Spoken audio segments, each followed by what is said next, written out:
بسم الله الرحمن الرحيم الحمد لله رب العالمين صلاة والسلام على رسول الكريم وعلى آله وأصحابه وسلم تسليما كثيرا وبعد. Is my voice clear?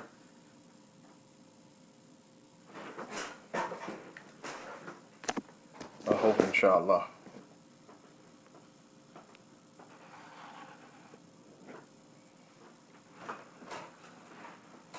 Barakallahu feekum.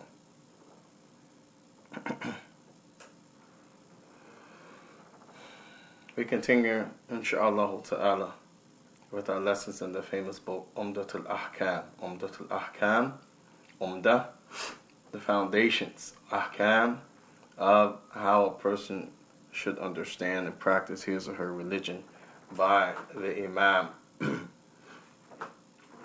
Abdul Ghani al-Maqdisi rahimahullah, which is a classical old work by that scholar. We just began the book of Salah, meaning everything in this lesson would be related to the Salah. In the last class, we took just some benefits from what the Sheikh had mentioned about the Salah. One of them, he mentioned that the Salah has conditions, and the condition to the Salah, one of them is tahara, to purify a person's self for the Salah. And we just took that whole chapter over a series of months. Then the Shaykh, he mentioned the second condition of the Salah, dukhul al-waqt. Dukhul al-waqt. Dukhul means to enter, and al-waqt means time in general. So here, this is relevant to the chapter itself, which the Shaykh, he begins the first chapter concerning Salat, Mawaqit as-Salat, Mawaqit as-Salat. And Mawaqit is the plural of miqat. When you talk about Hajj, when you talk about going for the pilgrimage, when you talk about the lesser pilgrimage, Umrah, this word is very commonly discussed and very clearly explained in the book, because each person from which direction he comes, he or she will have what's called a miqat, meaning a place where this is the time that is a restriction on that person to get ready to perform his or her Hajj, or the lesser Hajj, Umrah. So miqat means at this time, when you arrive at this particular occasion for Hajj and Umrah, start preparing to wash up, take your bath, or put on the particular clothing that you must have on to be in a state of what's called ihram, the state for sacredness for performing Hajj or Umrah. In this case, the mawaqit means the different times for the 5 daily prayer. The different times for the 5 daily prayer, or as you would see in the second chapter, the Sheikh would deal with the times that it is disliked to pray, and so forth. So here the Sheikh begins with Mawaqit as-Salat, the times for the Salat. The Sheikh also mentioned before that the Salat here, in the linguistic sense, in the Arabic language, as all of the Arabs understand it, it means ad-du'a'u, meaning to invoke or to call.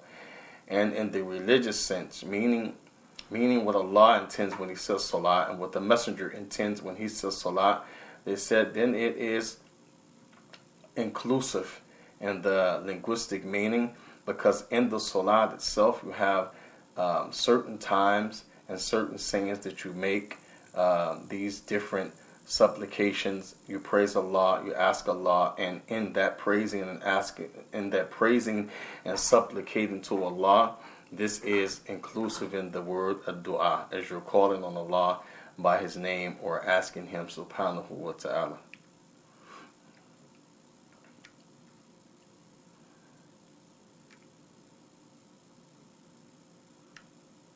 So the Shaykh, he mentions the first hadith, which is narrated by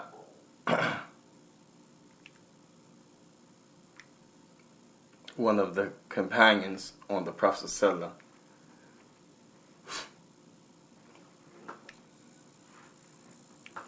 the Shaykh narrates, he says, An Abi Amr al-Shaybani, which is the Tabi. Tabi means he is a person who accepts Islam during the time of the companions, and primarily he did not meet the Messenger of Allah sallallahu alaihi wasallam. Either he accepted Islam in the time of the companions and met someone from the companions, or he accepted Islam in the time of the Prophet but never met the Prophet sallallahu, then that person is considered a tabi. So companion, they normally have what's called tabi'een, those that met the companions. They accepted Islam and they died upon that Islam, then they are called tabi'een. Or if they accepted Islam while the Prophet was alive, but they didn't meet the Prophet.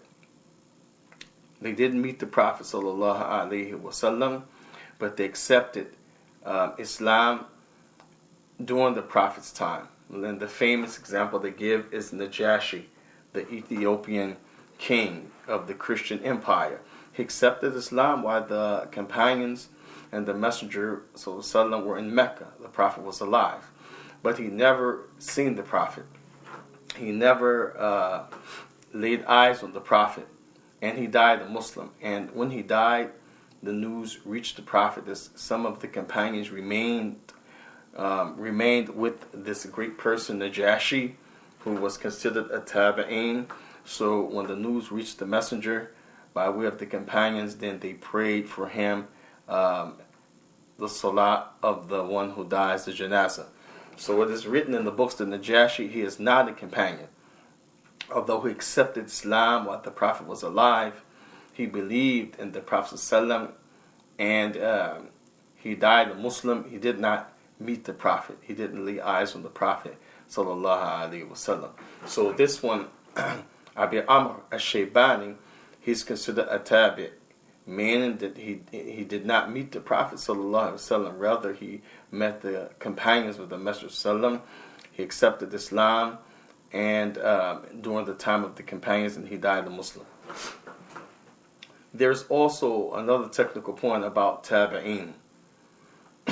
There's also another technical point about the tabi'een, meaning those who accepted Islam and they technically did not meet the Prophet ﷺ as a Muslim, and they died upon Islam, then they are still considered to be tabi'een, not Sahaba. So although a person, and he may have met the Prophet, like some of the mushrikun, they met the Prophet, but they didn't, and they accept Islam, so this rules them out. Or like some of the Jews of Medina, they met the Prophet ﷺ, but they didn't accept Islam, that rules them out. So what about the person that he meets the Prophet ﷺ, and he dies a Muslim, but he accepted Islam after the Prophet died? He met the Prophet sallallahu alaihi. He died a Muslim, but he accepted Islam after the Prophet died. And you have a few of them in the history, in the books of hadith, in the books of history. Then all of the scholars, they say that that person is to be considered a tabi, because the condition is not only that you meet the Prophet, and not only that you accept Islam and you die a Muslim, but you must accept Islam during his time if you met him sallallahu alaihi wasallam. So if a person met the Prophet sallam, they didn't accept Islam during his time, but they met him, and then the Prophet died, then they accepted Islam, and they died upon Islam, then they would be considered tabi'een, not a Sahaba, because the technicality, they did not meet the Prophet sallallahu alaihi wasallam while he was alive. And you also have some that met the Prophet sallallahu alaihi wasallam. They accepted Islam during the Prophet's time. They died upon Islam, but they're considered also tabi'een because they only seen the Prophet while he was dead. Meaning, when the Prophet ﷺ died, those people accepted Islam and they seen the Prophet ﷺ, as the people prayed over the Prophet, they seen his body and they died as a Muslim, but they met the Prophet ﷺ while he was not alive. So this is the same scenario, except that they accepted Islam in the time of the Prophet, and they did see and meet him, lay eyes on him, but he was deceased, sallallahu alaihi wasallam. Thus, they are tabi'in. So the Shaykh, he mentions the first hadith, the hadith of Abi Amr ibn Abi Shayba, where he said, alayhi salam, or radiyallahu ta'ala anhu, as he said tabi. He said that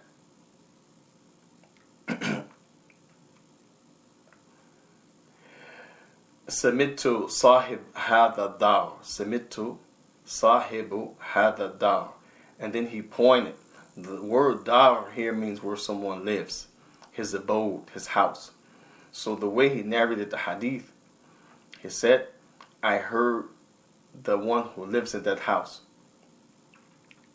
And actually he didn't say samitu, he said hadathani, which means someone said to him. There's a difference between samitu, I heard, and hadathani.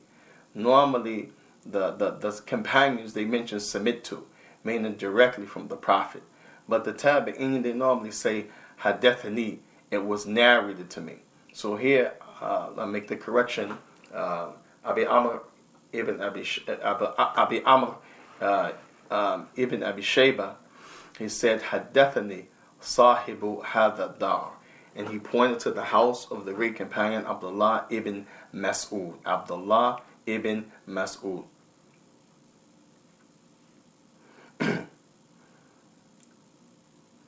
Abdullah ibn Mas'ud, he said, Sa'altani Rasulullah sallallahu alayhi wa alihi wa sallam.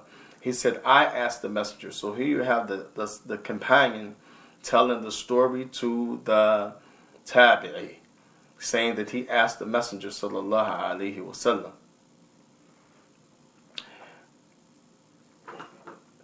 Ayu a'malin ahabba ilallah. What are the greatest actions loved to Allah subhanahu wa ta'ala? When he asked this question to the Messenger sallallahu alaihi wasallam,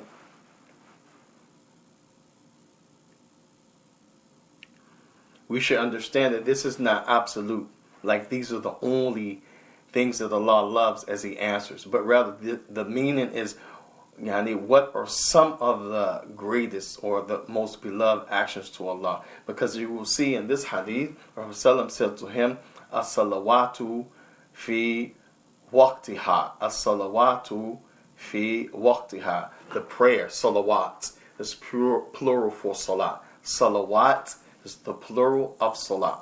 So if somebody says salawat, they mean plural. And if they say salah, they mean singular. So he asked the Prophet, what are the best actions, or what are the most beloved actions to Allah?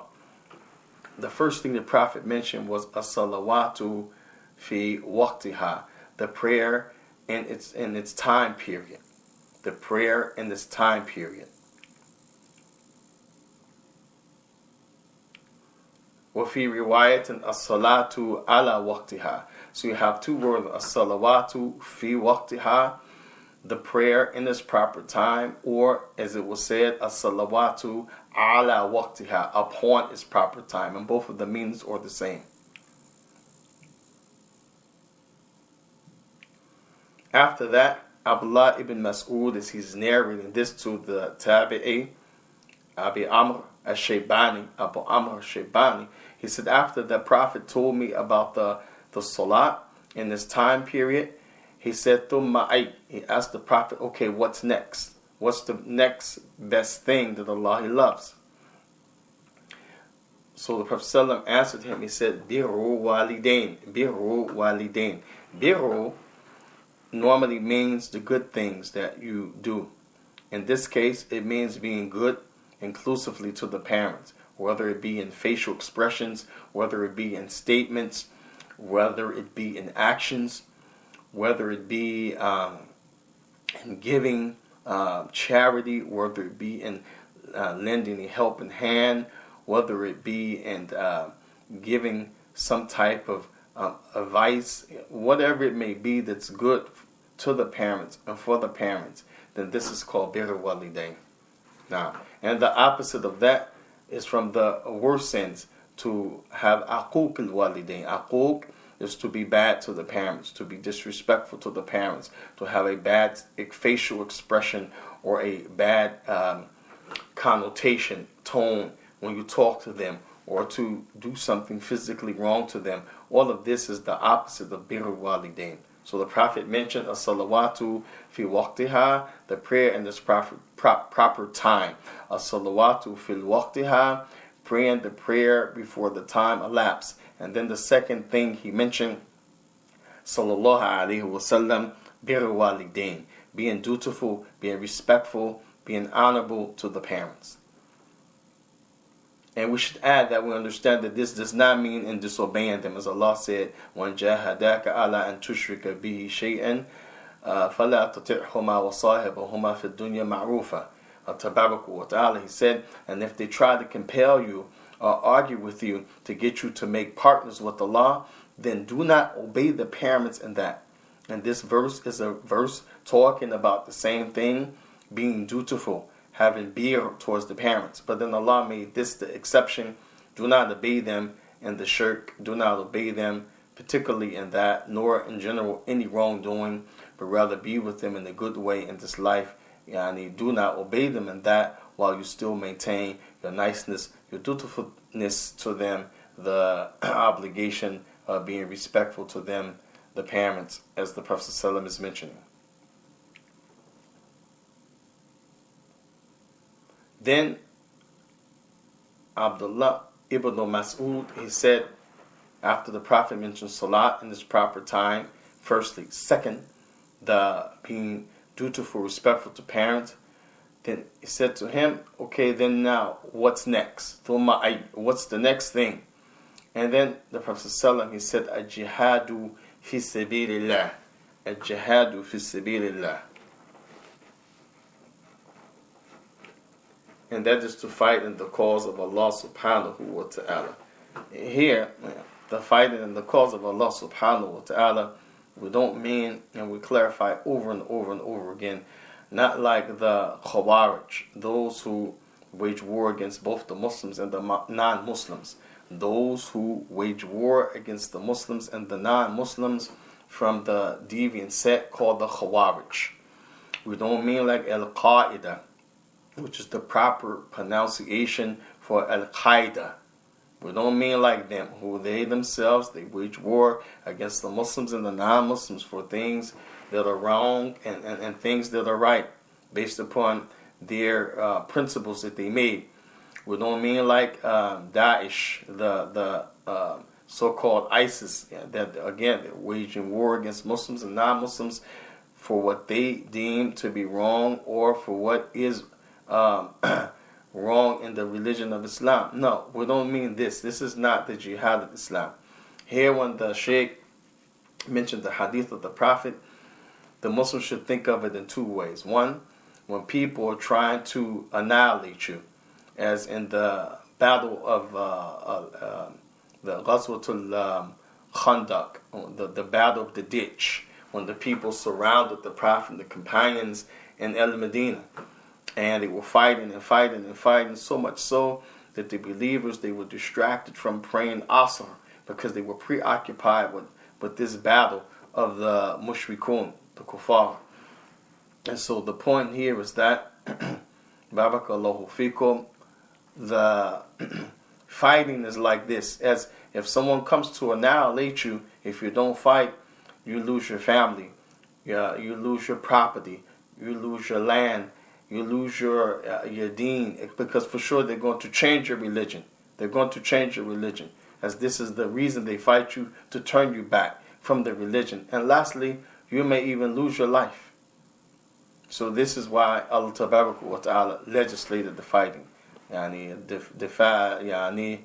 Anfusina, to defend yourself. This is the first level that we talk about, that we should understand when you hear the likes of these hadith, and not the suicide bomber or the people that go and ambush innocent people, or the people that target Jews and Christians, or those that are the Muslims who disagree with them. No, this is not the meaning that the Prophet ﷺ intends when he said jihadun fi sabilillah, striving in the cause of Allah subhanahu wa ta'ala, for your rights, for your justice, and for the deen of Allah Azza wa Jal to be established. That you are free to worship Allah while others want to stop you in that worship. Then this is the meaning of striving and defending yourself now.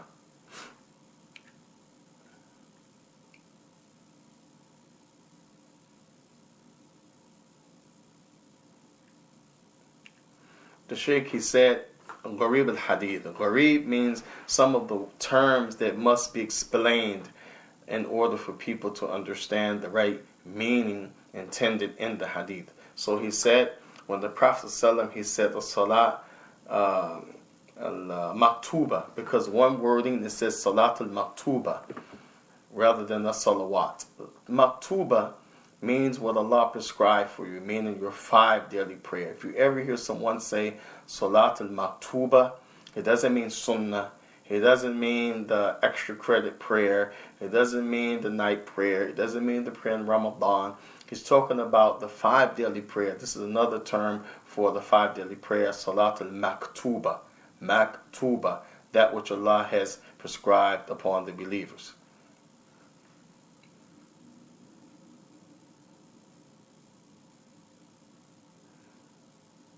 The Shaykh is also talking about those different salah that you can, barakallahu fikum, understand when that salah shouldn't be prayed from the Salat al-Maktuba. As the Prophet ﷺ and the Shaykh will bring this in the second section of Hadith, that there are certain times that you shouldn't pray. So Salat al-Maktuba, the 5 daily prayer, it has times when you have to pray it, and then times when you shouldn't pray it.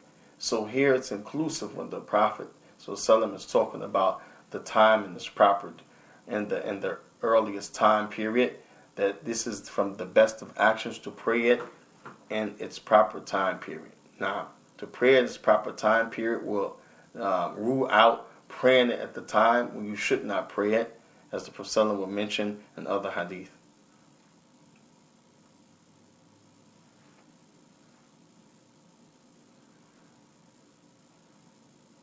This also, one of the benefits the Shaykh is bringing in the Gharib al-Hadith, which means explaining the words and the terms, is that you see that the companion asked the Prophet about the best deeds beloved to Allah.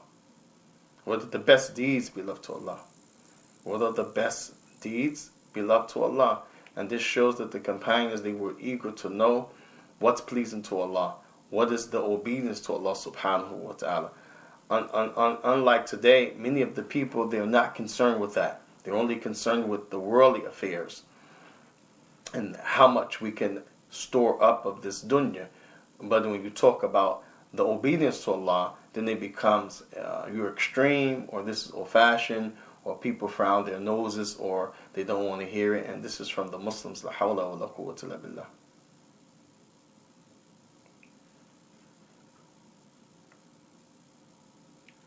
The Shaykh says this also shows that it is from the way of the companions that they used to rush to find out and execute what Allah commanded them. And they used to equally hasten to avoid, to stay away from that which Allah did not like for them to do.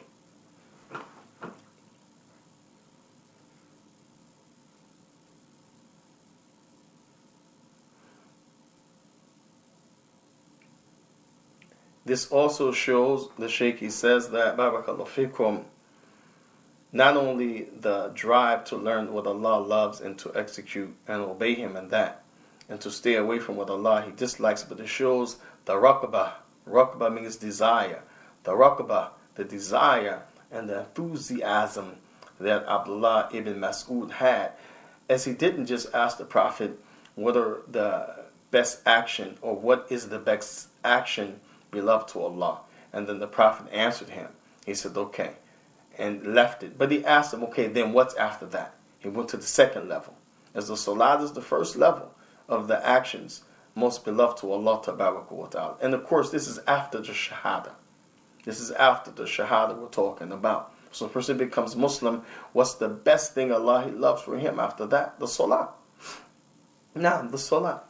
And many people will give the Shahada to the new Muslim, and the first thing they tell him, you can't eat pork, you have to stop smoking cigarettes, you shouldn't have a girlfriend. No, the next thing that person has to learn is what is the Salah and how to pray. It's the best thing after Shahada that Allah Tabaraka wa Ta'ala loves. Rather, it's the second pillar after the 5 pillars of Islam, the Shahada and then the Salah. So Shaykh says this shows the enthusiasm and the drive from Abdullah ibn Mas'ud, the great companion, who was from amongst the scholars, in fact, of the companions of the Messenger of Sallam, how he didn't just ask what is the best deed beloved to Allah or the most beloved deed, but he asked him, okay, and what's next? Which is the second level. He mentioned being dutiful, being respectful, being honorable to the parents. And then after that, he didn't say, okay, he even went to the third one. What's after that? And then the Prophet mentioned to strive in the cause of Allah Tabaraka wa Ta'ala.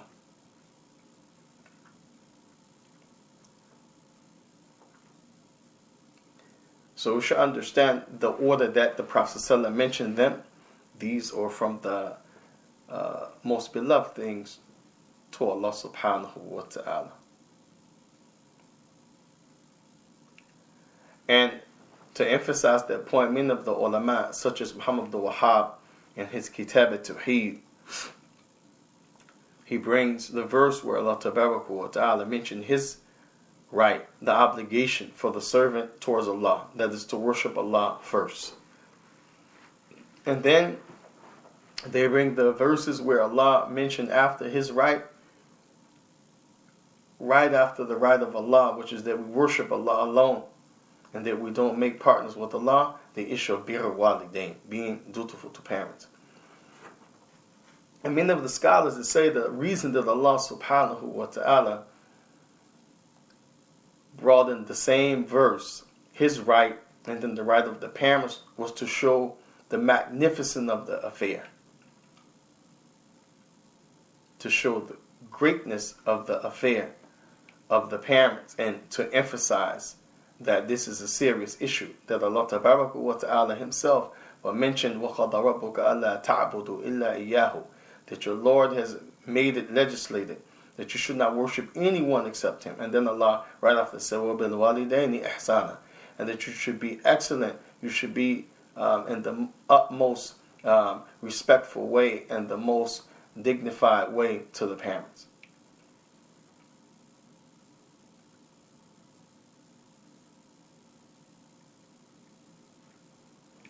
And this is because of Tabaraka wa Ta'ala mentioned this to show that those are the same ones that He made for you a way to exist through the parents, and that they raise you and they take care of you on whatever level that they took care of you.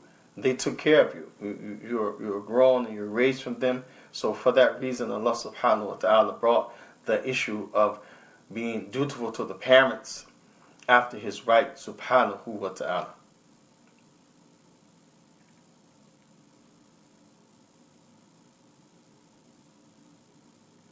And this includes the difficulties that they went through with you, as parents go through difficulties with their children.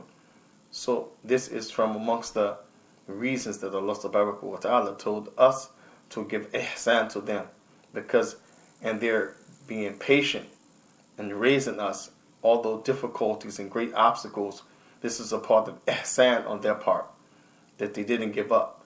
Therefore, the payback is that we give that type of reverence and that type of ihsan, which means total goodness to the parents.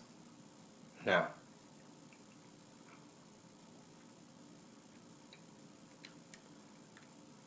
and then lastly, the Shaykh mentioned in the Gharib al-Hadith, explaining the terms, that the issue, again, of fighting means when someone comes to invade you, as you won't find the Prophet fighting against anyone except that those people wanted to fight against the Prophet. They sought to annihilate the Prophet.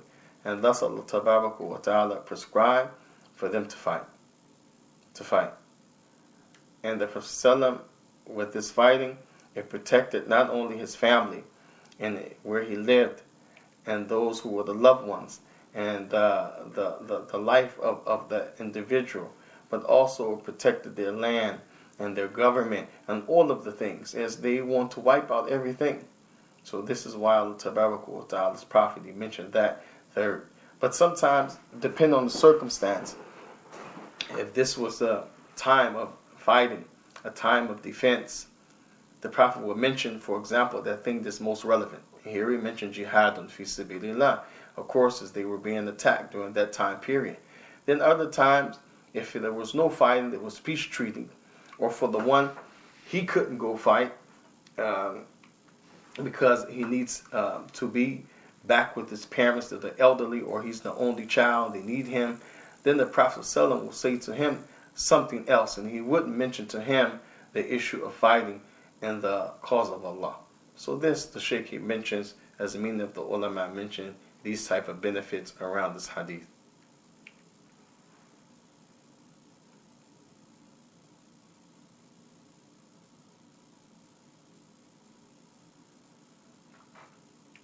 So sometimes you find that Prophet ﷺ, when a person asks him that same question, Abdullah ibn Mas'ud asked, what is the best deed? Sometimes we will say Salah fi waqtiha, the prayer in its earliest, which meant it was meant here the earliest time or in this time period. Other times he will say jihadun fi sabilillah, that you fight in the cause of Allah. Other times he will say sadaqah, and to give your charity. It depends on the person and the state of affairs at that time.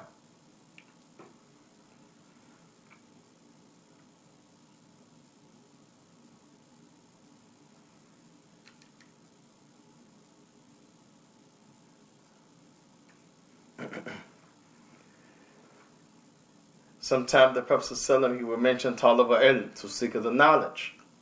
Sometimes the Prophet sometimes will mention that. Sometimes the Prophet ﷺ will mention looking out for the orphans and the weak, like this. So the ulama, they mention this again to show that nothing is all the way across the board, but it depends on that person and the circumstances around what's happening at that time.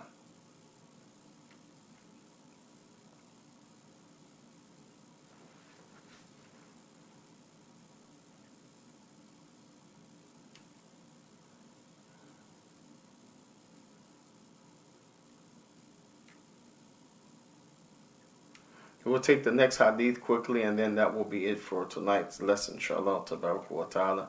As there's about, in this section, there's about 7 or 8 different hadith about the times of prayer. Now, the next hadith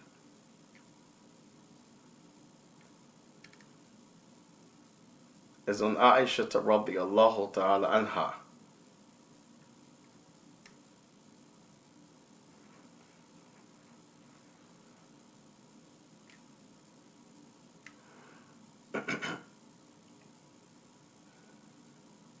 In all of these hadith, primarily on the Bukhari and Muslim, except that the author, he made a mistake and he quoted something that was only in Muslim, or that at times only in Bukhari.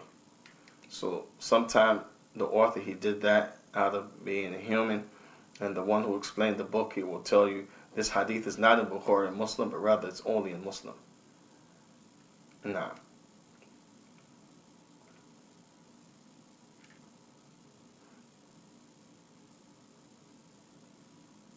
the Shaykh mentions hadith number 2, the second hadith. And Aisha radiyallahu ta'ala anha, she said,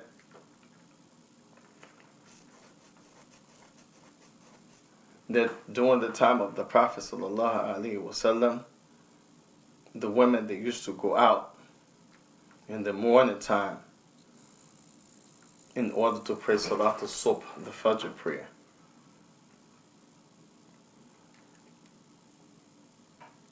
And when the salat was over, they will leave the salat, going back to their houses.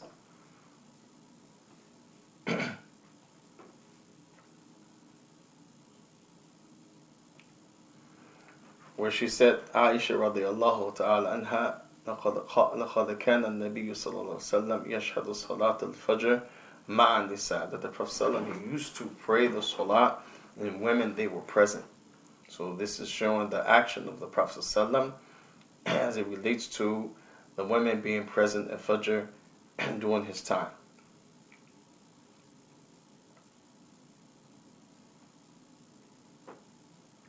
She said, ثُمَّ يَرْجِعُنَّ إِلَى بُيُوتِهِنَّ وَلَا يَعْرِفُنَّ أَحَدًا مِّنْهُنَّ. And then after that, the women, they return back to the house in such a manner that no one would know one from another. No one would know one from another.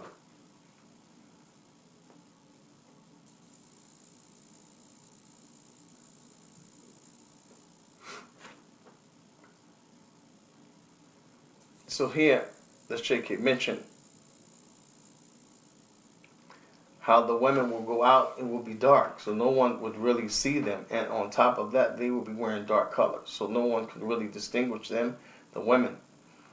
And we understand that although for the issue of covering the face, for those scholars who mentioned the face being covered in totality, of being in the position that's the strongest of the position that they take, it was allowed for the women to expose one of the eyes, and some scholars have even mentioned, if need be, two of the eyes. But you have reports where the Prophet ﷺ, in his time, the woman would expose one eye if the shield over the eye was not clear enough for them to see, such as in this case was very dark.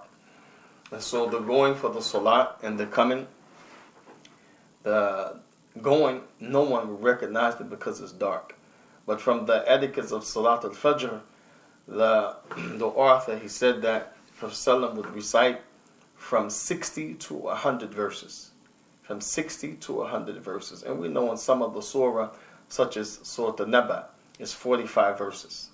So you're almost at 60 minus 15 more verses. Depending on the surah itself, 60 verses could be quicker than not. But it can still be lengthy. It's not like reading Wal Asr, or reading Surah Al-Falaq wa Nas, or reading Surah Al-Infitar, or those surahs. So here, Prophet, the point is he would prolong the Fajr. Fajr shouldn't be a short surah, or that which is a short salah. And we know some of the brothers, they complain how there's a big problem at some of the masajid where the African Americans, Allah Musta'an, they really don't put a lot of time in to sit and learn Quran with people of Quran.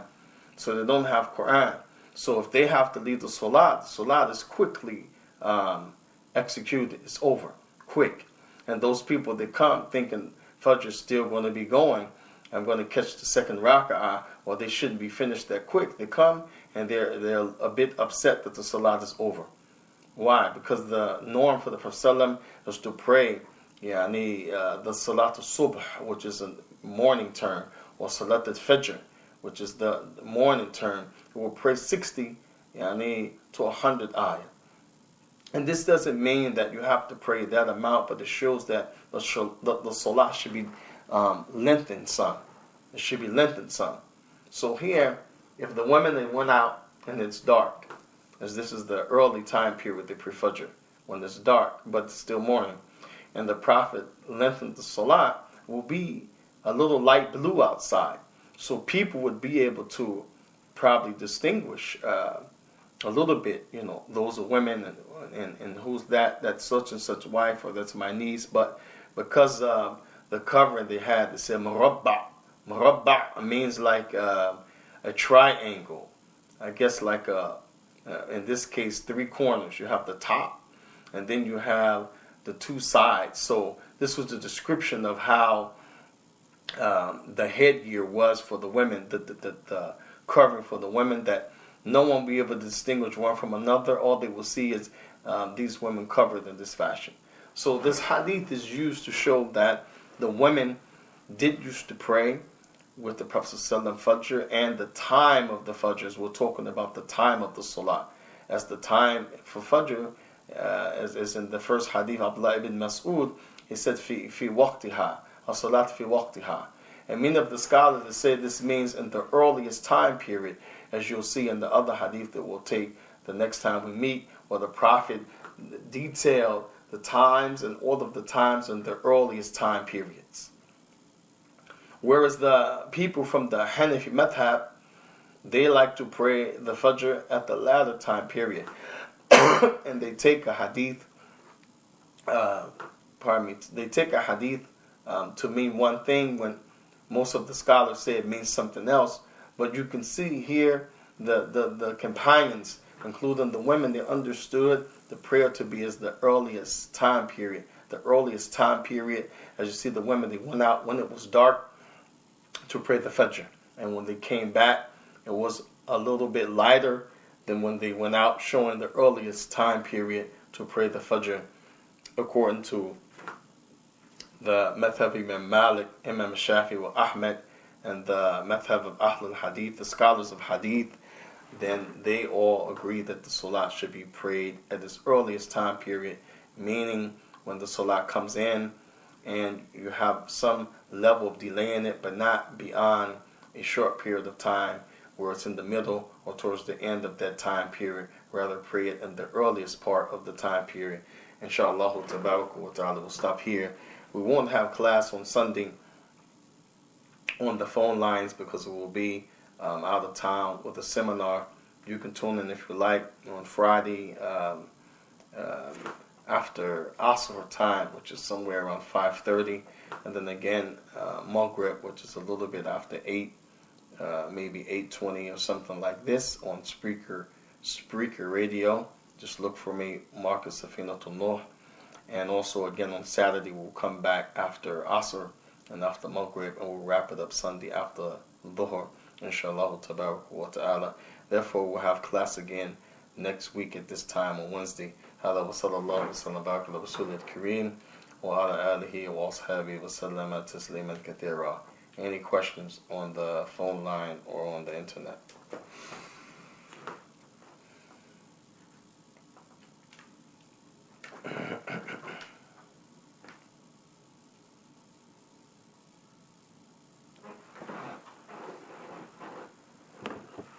سبحانك اللهم وبحمدك أشهد أن لا إله إلا هو أستغفره ونتوب إليه.